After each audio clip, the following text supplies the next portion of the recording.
Warning: this content contains discussions of severe drug and alcohol abuse and sexual assault, which some individuals may find distressing.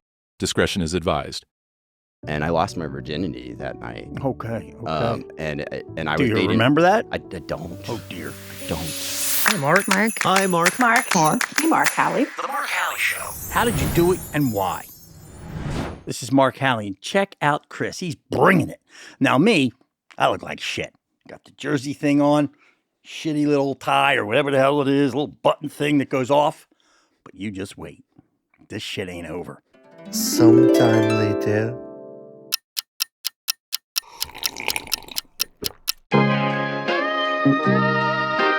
Wow. Now the shit's looking good. Okay? does look This good. is the Christmas shit going on. I'm not wearing this asshole hat through the whole thing, okay? I'm not doing it. Okay? Screw the hat. All right, that's it. We're looking good. Chris and I. Yeah. Hey, so this is the Mark Hallie Show, and our goal today is to this last three episodes, and you're being the third one, is about recovery. And it's been my experience, I think yours too, that the holidays are tough on people. You know, they can have a really tough time. Many of them are, have done something bad in their life. They may be financially, emotionally, with their family, with their friends. They've been alienated. And now they're sitting here and it's the holidays. And temptation can be there. A lot of people succumb to that. And some people die. Don't kid yourself, man. It happens. So today I got Chris Carlton. And Chris is with us. And he is a guy I met multiple times at some meetings. Always really liked him. So, Chris, let me ask you a question. Yeah. Why did you get clean? Well, it was wife ordered. Yeah, okay. It was wife ordered for a few years. Okay. Right? Like a few times it was, this is the last time, this is the last time, this is the last time. But something about the last time, I knew she was The real completely deal. serious, right? And we had two girls at the time, and they were really little. And I had a kid in a previous relationship that I didn't get to be the dad that I wanted to be to. So the girls held a really special spot in my heart, as you probably know, right? Yeah, I got 5. Yeah, exactly. So I know the deal. So they meant everything to me. I just couldn't kick it on my own. I tried. I was in the church. I grew up in church. So, and the urge, right? Because I had to drink every day, like that. Since I joined the military, there's a lot of things that happened in my past that caused me to drink every day. But nonetheless, I couldn't kick it. And one day in church, I just felt the presence of God, and something just said, I'm good. I think I'm good, and the urge to drink went away. Within reason, obviously, there's always things that we can't talk about or don't want to talk. But what were some of the, just the real the backstory as to the damages that alcohol did? Yeah, absolutely. And not being the dad I wanted to be was a big piece of that. And it caused me to go even deeper in my addiction, because I felt guilty. Right. But we'll go back to when I feel like, because I tampered around with alcohol, but sports, I was real big into basketball. Was the star at our high school at our basketball, and so sports kept me away from a lot of stuff. But when did you start in the military touching in real? So you didn't pick up booze until? No, we'll go back. Okay. So I went to college. Okay. A year, I walked on to play basketball at the college that I went to. Saw that I wasn't the star and that kind of slapped me in the face that I'm not this star that I thought I was anymore. I'm just like an average white guy playing basketball. Yeah. I wasn't taller than 6 foot, so I wasn't, Your average white guy in basketball he ain't going too far. Right. Yeah. Right. And it kind of slapped me in the face, and so I wanted to fit in with the rest of the guys on the team. They were partying all the time.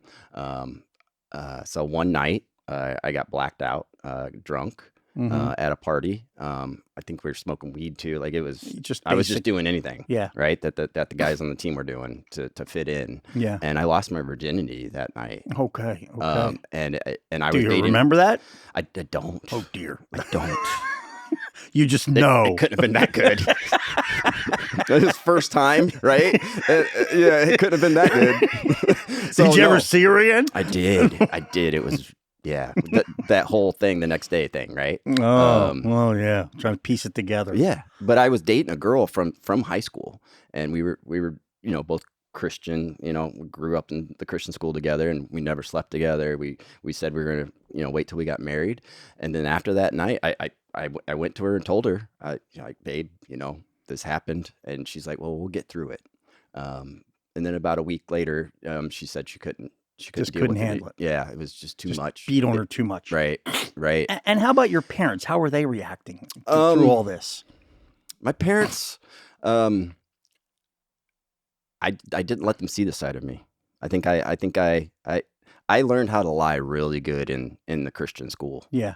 Oh, me too. I learned how to tell them what they needed to hear, do the things that they needed to see. Oh, yeah. And do some of the stuff that I was able to get away with. Yeah, me too. I mean, we used to jokingly say in Catholic school, we'll give them our words, but we won't give them our mind. Yeah. So I saw a lot of hypocrisy in it, and that may have affected my attachment to an organized religion. But as I've gotten older, I put down the sword. But with you, so Christian schools through what year?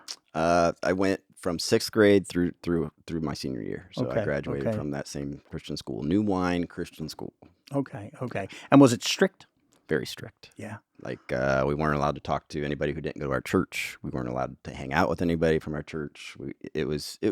I don't want to throw the cult word around, but now that I'm out of it, it kind of felt that way, right? But I know what they were trying to do. They were trying to keep us safe. They were trying to keep us from partying and keeping us from hanging out with people who did that kind of stuff. So my parents were just could you not speak to people outside of the church? I mean, I did because I played sports, right? With the public school, with the public kids in the summer, right? Baseball, stuff like that. I'd play with them, right? But the direction from the church was not to be friends with anybody. It was kind of weird, absolutely, because our church and school were connected. Yeah. So we went to church together. We went to school together. Like we were just a community. Was it promoted to marry within that community? It was suggested definitely to, yeah.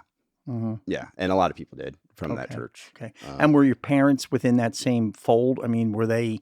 They didn't grow up in it. Mom found religion, became a Christian through TV sermon people back in the 80s, or no, in the 70s, because I was born in 78. But yeah, she got born again, Christian, right before I was born, because I mean, her and my dad were having some real problems, right? And then the word abortion came up, to get rid of me, and she had just been born again, and decided to keep me. So Thank God. Yeah. Did any of was there a conflict between mom and dad? We didn't see much physical, but they yelled and screamed all the time. I mean, it was tough.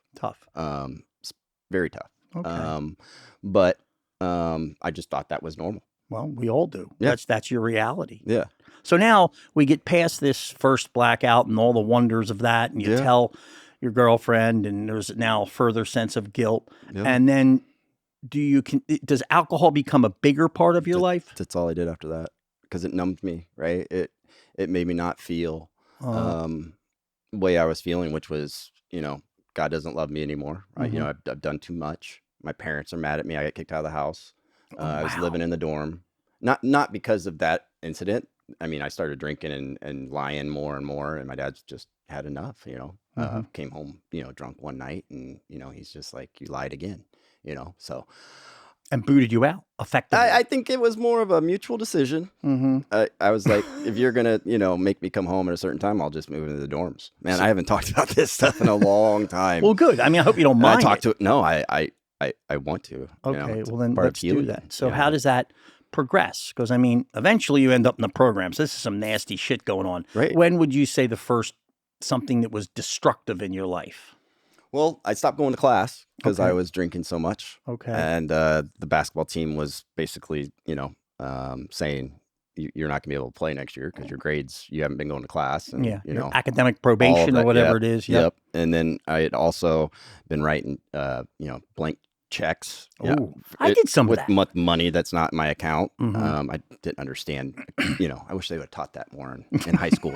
It's a piece of paper. I write on it. What's wrong? You get the money. It worked. Yeah, it did. It worked, right? So I didn't understand that concept. I thought about this Sunday while I was sitting at church for some reason, and I just texted my dad and said, "Thank you for saving me," because they were gonna. I don't know if they could charge you or what they could do to you, but my dad was like, I'm going to pay this, but you're either going to go work for me, because he worked at Caterpillar at the time, at the factory. You're going to learn a trade like I'm doing, or you're going to join the military. That's what you're going to do. And so, of course, I took I'll get the military and get the hell out of here. That's going to save my life kind of thing. And that's what I did. Join the Army? I joined the Navy. So now you're off to the Navy, and I'm presuming you didn't put the cork in the bottle. No, that was... I think I thought that was going to help. I thought it was going to help. And I feel like the military definitely helped me in some areas, get some stability. I was very immature. Well, I didn't grow up. You're 19. Yeah. But I was very immature. Didn't have a lot of self-discipline. Okay. And so, as you can tell with these things that I was doing, right? Some wild experiences, because I was on an aircraft carrier, and so I went around the world drinking, and ended up in brothels in Iraq, and you name it. Alcohol took me places where I never thought I'd ever go. Yeah. So when I started drinking, I started becoming this bigger personality, and saw Drinking people daily?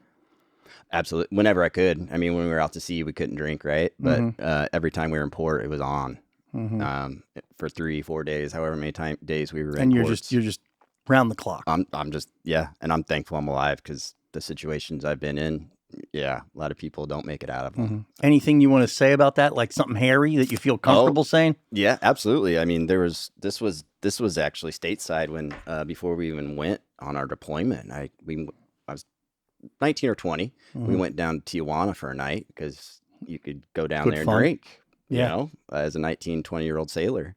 So a group of us went down there, and I walked back across the border in my underwear, because I had gotten so drunk I didn't know where I was at. Because I was wearing a necklace or something that some guys wanted, and I got cornered in a bathroom, and they took everything off of me. Everything. And knocked me unconscious, and I woke up, and I was at the border, and I was like, I have no ID, no nothing. So I had to call my boat, and my chief had to come help me. Like instances. I have many instances like that where I should not be alive, and here I am. So well, you're here to tell the story and hopefully help a few people. Yeah, I hope so. So now, I mean, at this point, I'm hearing nasty shit, but at some point, just from roughly your story, it took another turn. It did. Absolutely. And how would you define that other turn? Well, I got into a motorcycle accident, probably about six years into the military. And I hit my head really good. I don't know exactly how long I was unconscious, but a lot of my motor skills kind of got messed up, and I couldn't do air traffic control for a while. They said I have a learning disability today because of, how bad I hit my head and stuff. And I couldn't do my job. So I was just stuck in a barracks, and I drank every day from start to finish, because I was just like, what? How much booze was you drinking a day? Probably, I was more of a beer guy. So I drink beer. Yeah, I drink like a case a day. Okay. That's cranking. Yeah. I drink about a case a day. Every day. Smoked a lot every day. Smoking bogues. Yep. And then throwing in the occasional drugs here and there. I wasn't, not in the military. I was like, I'm a military guy. I can't do that. I was straight laced for that. And once again, you out front. You're looking good, right? You're looking good, right? Playing the part. But then after I got out, that's when it took on for me. Okay. Drugs? Well, I got a DUI about a year after that. Okay. I in the Navy, I got a DUI, and it was a new kind of Navy, and they were just like, we're kicking you out for this. Well, I'd been late a couple times before for work, and they knew it was because of alcohol, so that was on my record. So when I got a DUI, they were like, yeah, this is done. Yep. Wow. Yep. So does that mean you don't get all the benefits I don't get all of and all it. that? I don't get all of it. My senior chief really liked me. I mean, I worked my ass off when I was there. So he made it so it was a general discharge under honorable conditions. Okay. So I got like my MGI Bill, I was able to use. VA benefits I get, but there's some things I can't, Yeah, you're get. kind of limited. You don't get the Right. whole. You don't get the whole Right. meal. Right. And there were some other things that happened while I was in the military. I got like sexually assaulted when I was in boot camp, not boot camp, A school, by one of my section leaders. Wow, Yeah. that's Yeah. horrible. And NCIS got involved and everything. And Just one dude on you. well, I had to go to his room to ask for permission because he was my section leader. Anyways, like a watch commander, and I had to ask for Thanksgiving off. And basically, he's the one that says yes or no. So I went in there with him, and he's like, "Well, I'm studying kind of on the side." Like he was really sneaky about it, and he pretty much just came up and groped me. Ugh. And I kind of froze. I mean, you're just like, and you're younger. This is an authority figure. Yeah, and he was a big guy, and anyways, that kind of got to me. So we went to NCIS and investigated, and they pulled him out of school, and they said they dealt with it. And about 3 years later, I saw him still in the Navy, on an aircraft carrier, same as me, and it snapped something Doing in this, me. it did. Yeah. Well, yeah, that's seriously fucked up. Yeah, it is what it is now. So And so now we're, continue on Yeah, as you so- now so- you come into the civilian world. Yep, I guess. I got kicked out, and didn't know what to do. I actually had already had my son at that time. Okay. He was, I think, 1.5, but I wasn't seeing him because I was selfish in my own, all worried about me and my problems, right? Yeah. Like, all in me. yeah, You yeah. lost sight of responsibilities.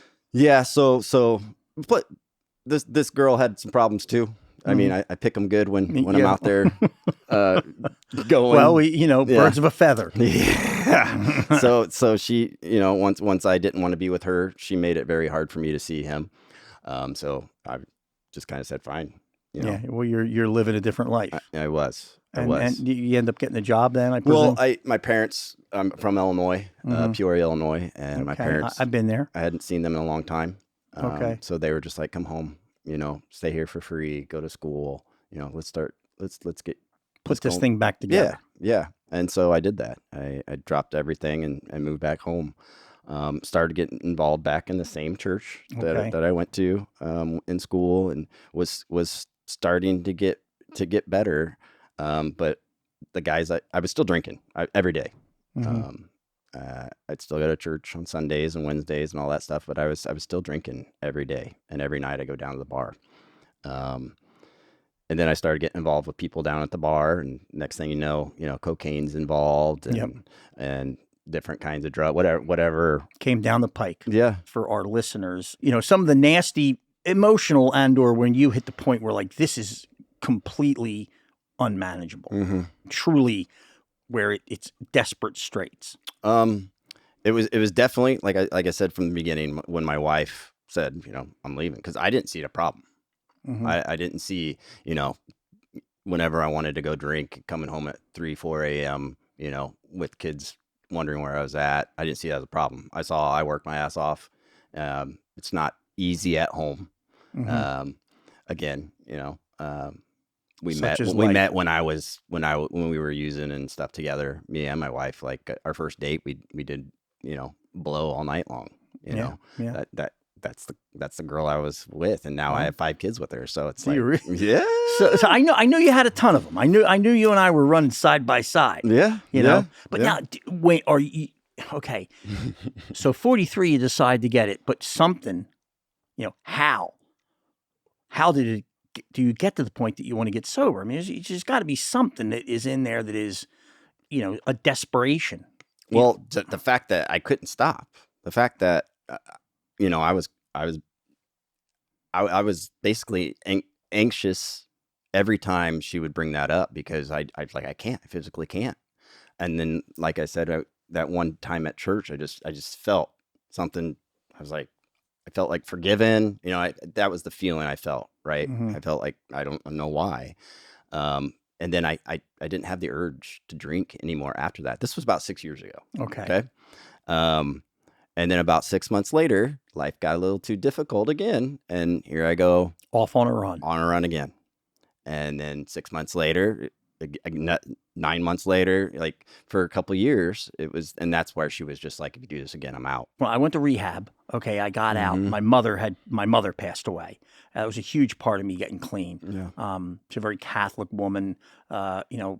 As she was quite sick, she said to me, "I don't want you to live like so many people in our family." And big Irish family in Philly, there was no shortage of non-role models around. And then I went out and wiped out, and I ended up back in detox. Have you been to detox? I didn't have to go to detox. Okay, I went to detox, and that was to me like, okay, you're not fucking around when they got shit on you, and you're in dire or you feel like you're in dire straits, because you can die from alcohol withdrawal. Yeah. And a guy at church, Ryan M is his name. So I reached out to him because we went to the same church at the time, and I was like, I see you got your life together, man, and I know you've struggled with different form of addiction, but nonetheless an addiction. You've been sober for, I think it was 7 years at the time.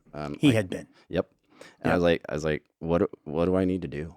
And he knew I had a kind of a stop on AA, but he took me to a meeting, and I was like, oh yeah, I don't. All I heard was the differences, right? All I heard was, I don't need to wake up and drink. I don't have it as bad as these guys, or oh yeah, right? Yeah. That'll happen, right? And that's what I heard. I was like, well, maybe I'm not that bad. Maybe I can do this again. And then again, 6 months later, it happened again, right? And where I'm out just doing whatever I want to do, blackout drinking. Yeah, and just letting life take control of me, right? Instead of taking control of life. And so I reached out to Ryan again, and I was like, dude, whatever this takes. So I started going to this Saturday meeting. This is in the middle of COVID. Yep. I started meeting in his backyard. Yep, I know. I remember those. Yeah. On a Saturday morning, and learned that there's some other things I needed to be doing to get better.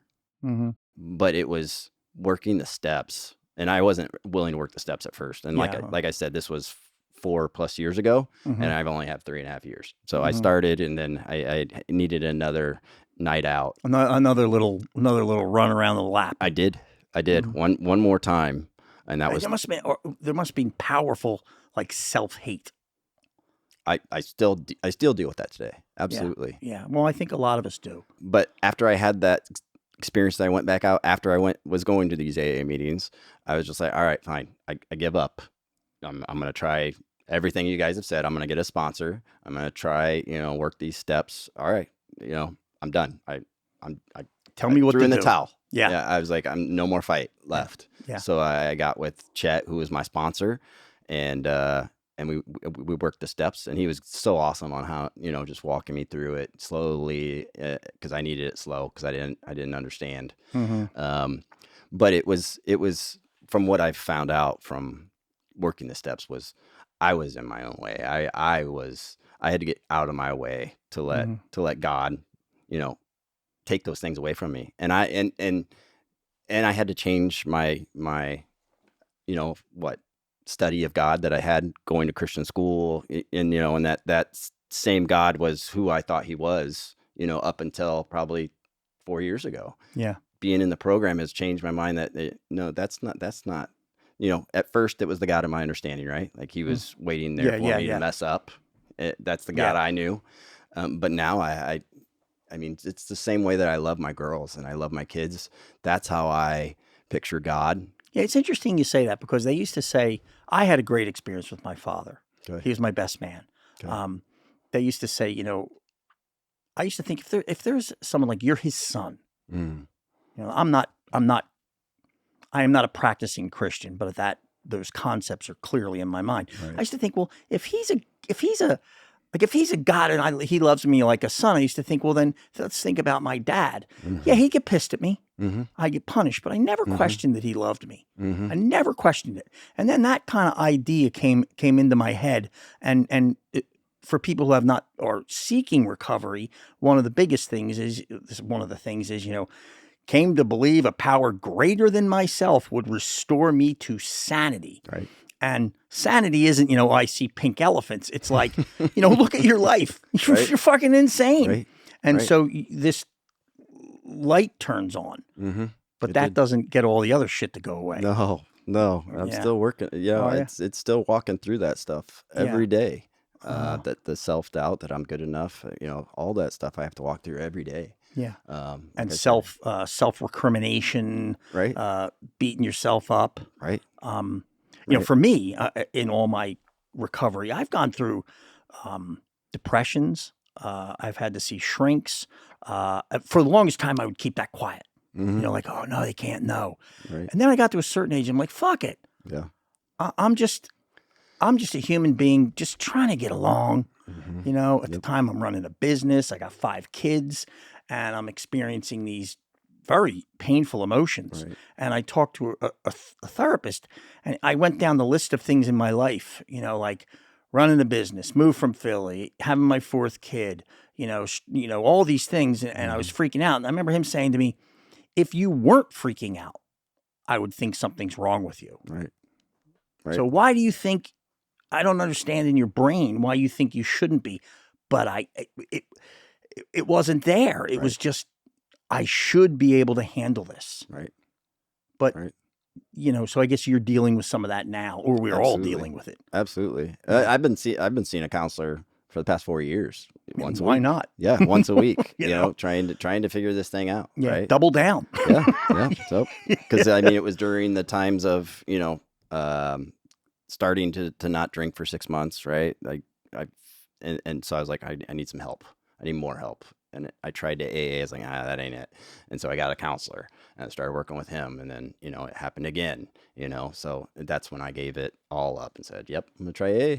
So what's worked for me is, no matter what I do, whether I'm at work, whether I'm at AA, whether I'm at church, is I give it all I have. I put all reservations off to the side. I'm like, all right, God, whatever you want to do, whether it's at church or at AA, that's where I have the hardest time is, that set aside prayer, right? Like God, help me have an open mind, so that I can get something out of this hour that I'm spending in this room with, a bunch of people. Yeah. That's been the game changer for me, is to every time just be intentional and just be vulnerable.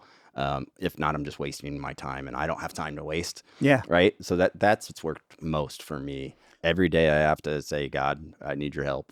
And it turns out good. Have you had significant temptations? I haven't, not to drink, but everything else. Right. Just, overthinking at work or using work. 'Cause I have a tendency to lean on anything, right? Now that I don't have alcohol, I'll lean on work to be my Go crutch. addictively at whatever it is. Yes. Yeah. Anything. But no, I haven't desired it, and it's amazing. Through the holidays, if Okay. we were to go through 3 holidays for you've had now, Right. how would you describe your experience and what the developments and the ability to handle those experiences? Yeah. I mean, the first, I remember the first Christmas very vividly. That was a struggle. Benny, our he's going to be 3 in January, but, he was young. And we were in and out of children's, it was a rough year. And then, holidays brings, I miss my parents, right? Because they don't travel very well at their older age, right? And they couldn't be here. So that's always been a kind of a trigger for me. Holidays have always been a trigger, because if I couldn't be home or whatnot around family. But that first year, I remember it was very hard. We had my wife's family over, and they were very respectful with me making this sobriety. But everybody knew. They knew. You feel like you're being looked at. Absolutely. Yeah. And it felt weird. And I was like, no, everyth's good. So I was like, no, please drink, right? Like, please have. The temptation was real. But since then, that was the last one. That was the last year of the struggle of. Did you feel as though your first year around was hard because the changing of like seasons and just the whole going around the lap the first time Everything. is just like it flips you out? Alcohol's my best friend. You know what I mean? For years. So that first, absolutely, just like that, just like you said it, that first year, everything, football games, like everything didn't feel right. But what did you do during that first year? Like with your, physically, where did you go? How did you handle all those temptations? Those were where I went to the meetings the most. Meetings, and I called more people back then. Like that's what they told me that they did that worked for them. And so whenever I called so many people during those times, that first year I called, and that's how I got close to a lot of people that I'm still close to today. Yeah. Because yeah. I called those people. I don't call as many people today, but that Yeah, well, urge isn't that's there okay. as Yeah. much. Mhm. But when it is there, I pick up the phone immediately, and I have 3-4 guys that That's what I have. yeah. Man, just a group of people. Like Yeah. I never thought it would get to the point in my life when I started. Somebody say, "Oh, do you want to watch a football game with these guys?" And I think, "Fuck that! Why do I want to sit around with a group of guys who are like?" I kind of thought of them as weirdos at the Right. beginning, Mhm. but now I have a handful of guys. Like I'll sit and watch a game, like normal. Yeah. Laugh, Yep. fight. Yep. Not fight physically, but scream and yell about Yeah. a game. And Have some man time. Yeah. yeah, it's just dude time. Yep. And I think for those who are trying to recover, people are being nice, but you have to go to them. Right. You have to take the initiative. Yeah. And that's not because they don't care, Right. but there's an element of like, there's this kind of unspoken, well, you got to come get it. We're not chasing your ass down. Right. Right. And if you start moving yourself towards it, then you get shit back. Right. You Right. know, And I did feel that way, especially my first year. I did feel like, well, why aren't they inviting me to do things? Why aren't they, I must not be, fitting in with them. But when that shift happened, that first miracle happened in the program, right? Like it was probably 5 or 6 months in where I started liking going to meetings, where I started. Yeah. Right. I don't know what step I was on, 4 or 5, but it was just like, oh, okay, something's shifting here. Yeah. And then that's when I would approach people easier. Yeah. But yeah, what you just said is key, because I'm secretary at a meeting right now, and it's just like I can only go up to so many people, but the guys who are hurting the most, Mhm. they'll come find you. Yeah. Right. So Yeah. that'd be my advice, is make sure, just let somebody know you're hurting. Yeah. Let somebody Yeah. know where you're at, so that we know, because we don't know. There's so I many- think I won't. I'm not a woman, as you No? may know, and I don't plan to be in today's environment. I prefer women. It's been just my curse. But I think that women have a better ability to sort of share their emotions. Us guys, we don't like that. No. And to go up to a guy, I'm guilty of it all the time. I want to be cool. I want to be funny. Right. But I am very insecure. And when it comes to the, really coming up to somebody and saying, "Oh, I feel this way," and all that, Mhm. that takes a real, It does. that's a hard thing to do. It is. It And I is. think if you double down on going to these meetings, you start seeing guys who come in are like big tote bags or tough guys, or looks like some very successful professional, Right. and they start laying that out there. You start realizing, wow, it's okay, Right. and then you kind of take that first jump with somebody, Right. and I think Right. that's commendable on your side. Yeah, and that's why I said, like, I try and be as vulnerable as I can, like when I get called on to share, because that's what I'm there for, is let people know that I'm hurting too. Yeah, yeah. And in doing that, it's caused more people to come to me and be like, well, what do you do in that, right? Like, to come ask questions, because they're going through that too. Plus, just saying I'm good, and 12 steps work for me. When you get called to share, right? That's not going to help. I would say to anybody coming in new, a good idea is get there a little early. Right. Because that's where people are, hey, what's going on? Who are you? Yep. And if you stick around after, you see the room kind of empties, and there'll be smaller groups, Right. and they'll drag you in. Yep. Now, the one thing I've done, which is interesting, I have given my number to.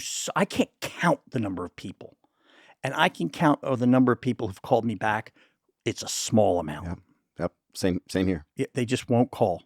So I've gotten to this. Here's been my game recently. I see somebody who looks like Mr. Tough Guy, like Dakota. Okay. I come up to him and I say to him when I met him, here's my number. You don't have the balls to call me. I like that. I like that. And just, straight up. And then they go, yeah, I will. No, I don't think you do. I just don't think you got the balls to call me. Yeah. And they still don't call. Yeah. I But can see some of Dakota the- calling you, though. Oh yeah, Dakota called yeah. me, and and a couple other guys. And if I'll just sort of, I think I'll repeat your words. That is that just go to meetings because it's a little comfort spot. Mm-hmm. And even if you don't want to go, the biggest part I think when you're new, almost rather than being at the meeting, is the mental activity of driving there and driving home. Mm-hmm. What happens there is almost like secondary. Right. And that just get your ass over there. Whether you feel like it or not. Yeah, Yeah. just go. Yeah. And what's the worst that happens? You sit in a room. Let me tell you, I can't tell you how many times I sat in a room and didn't listen to a goddamn thing anybody said because I'm stuck in my head. Right. And more times than when I'm in those moods, I'm still judging people's ass. They're talking, he's a fucking guy. But I'm there. Right. Rather than sitting at home and just being in my head and bumming out and filled with self-pity Right. and all that kind of bullshit. Absolutely. So, well, listen, I wish you and your family a great holiday. Thanks, man. I appreciate it. I do, and I'm so glad you came in. Like Yeah. I said, you got a nice little pop in your step. When I saw you the first time, I'm like, I'm gonna say hi to that guy. Yeah. He's got a little something. Once I little met pop you in- too, I was like, I know that guy. Yeah. You know what I mean? I just know you. Yeah. So I want to wish everybody out there who's listened to this a happy holiday. Just try really hard to focus on just the happiness and the gratitude that's there in your life. Right. Everybody says this, but our society strips that out. Yeah. That's true. and now I'm running around, I'm shitting my pants that I have enough gifts for each kid and, letting that all get ahead of just What it's about. chilling. Yeah. And enjoy it for what it is. Yeah. Well, Thanks for having me. thank you for coming. Appreciate it. Thank you for listening to The Mark Halley Show. If you found this story as intriguing as we did, give us a like, share the episode, and subscribe at The Mark Halley Show. New episodes every other Friday. Adios.